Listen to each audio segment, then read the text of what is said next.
Anyway, the result was Kemi Badenoch, 53,806 votes, and Robert Jenrick, 41,388.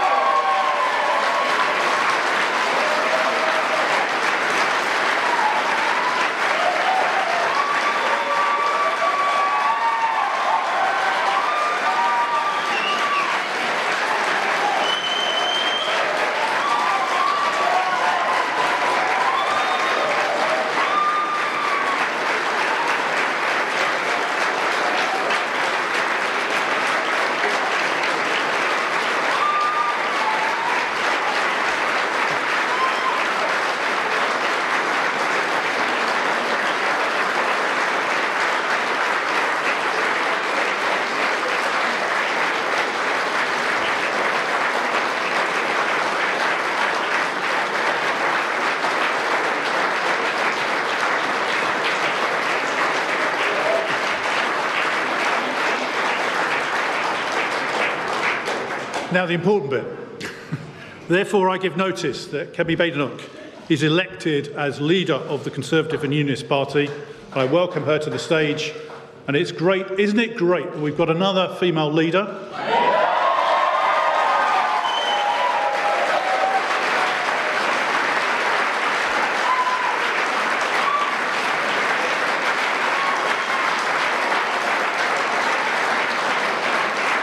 And isn't it great that we're the first party to have a black leader of the party? Another glass ceiling shattered. But I welcome Kemi to the stage.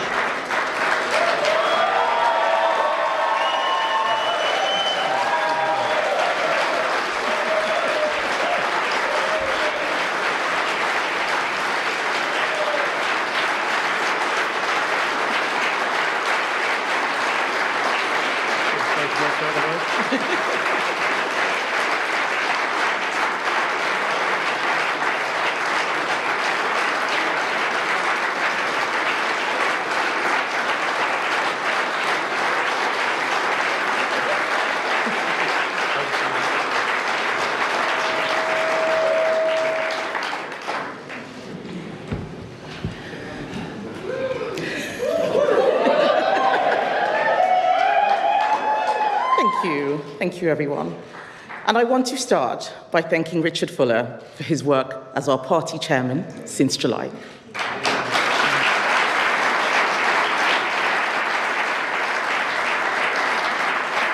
And also Bob Blackman as returning officer for this contest.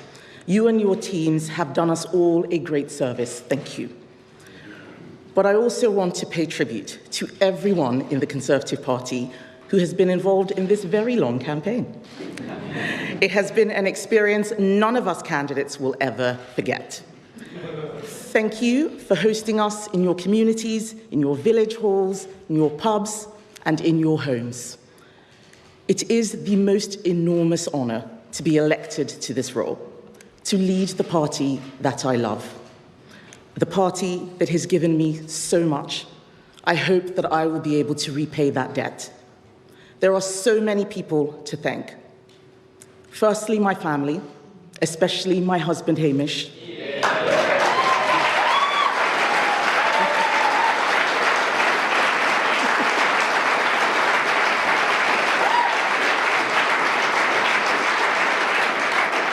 Hamish, I couldn't have done this without you. Thank you for being with me every step of the way.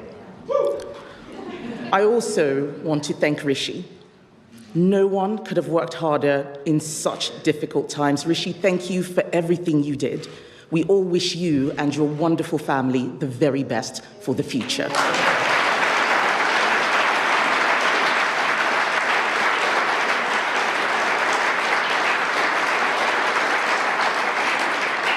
I'd also like to pay a special tribute to Robert Jenrick, who has fought a great campaign.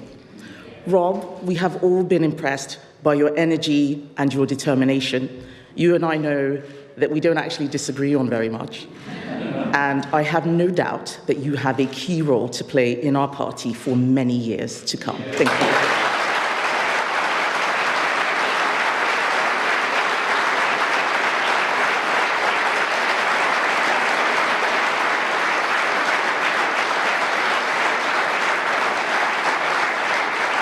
I'd also like to thank all the other candidates, Priti, Mel, Tom, and James, for your kind words and your many insights. We have come through this campaign more united, and the party needs you now more than ever.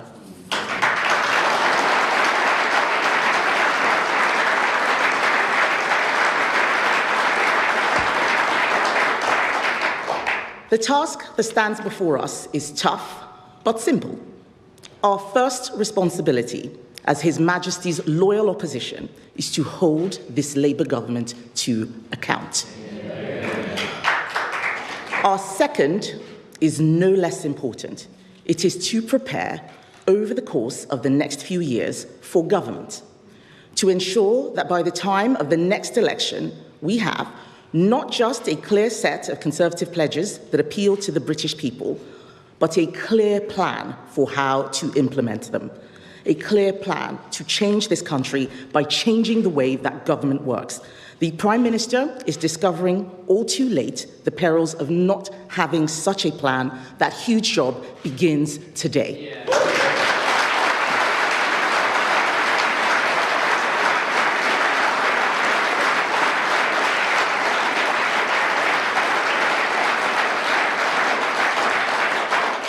It will seek to involve all of our colleagues in Parliament, in the Scottish Parliament, the Senate, our friends in Northern Ireland, as well as councillors and party members. But this is not just about the Conservative Party. It is about the people we want to bring back to the Conservative Party. It is about the people we need to bring into the Conservative Party. It is about what the Conservative Party needs to be over the next 5, 10, and 20 years. Our party is critical to the success of our country. But to be heard, we have to be honest. Honest about the fact that we made mistakes. Honest about the fact that we let standards slip. The time has come to tell the truth.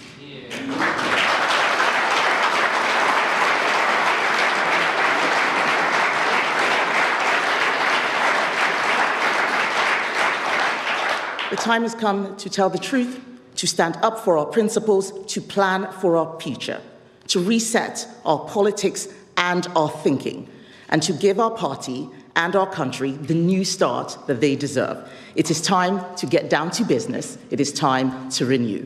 Thank you, ladies and gentlemen.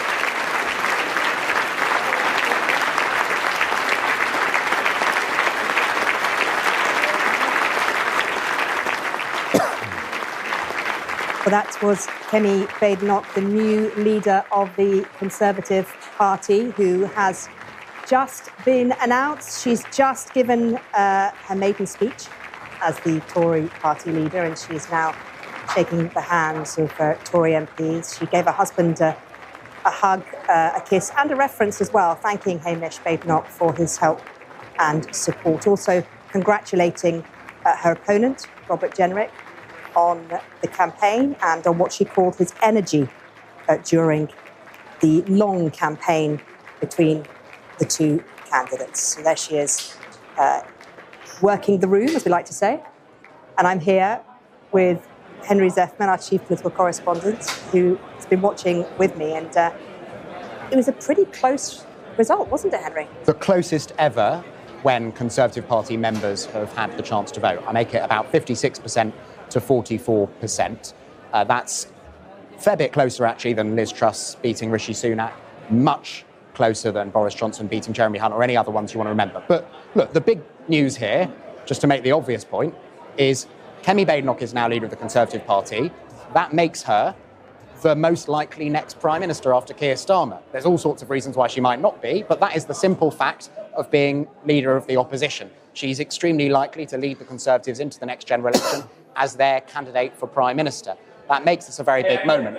The challenge for her, not just because the result was close, though partly because of that, but also because of how close the parliamentary stages of this contest were, will be forging unity in the Conservative Parliamentary Party, which we must remember is the smallest it has ever been in the Conservative Party's history. There's just 120 or so Conservative MPs.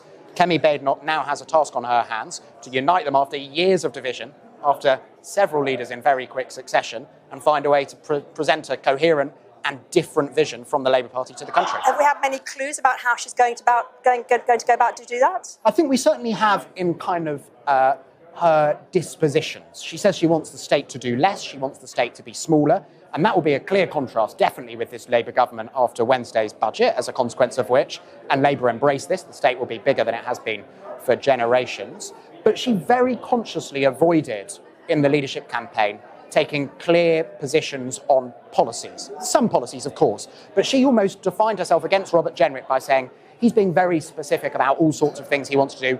I want to get into office, I want to think about it. We don't know what the situation will be when the next general election takes place. So actually, in that sense, I think it's a lot less clear what Kemi Badenoch thinks about specific day-to-day controversies which she might now be confronted with as the Conservative Party's leader.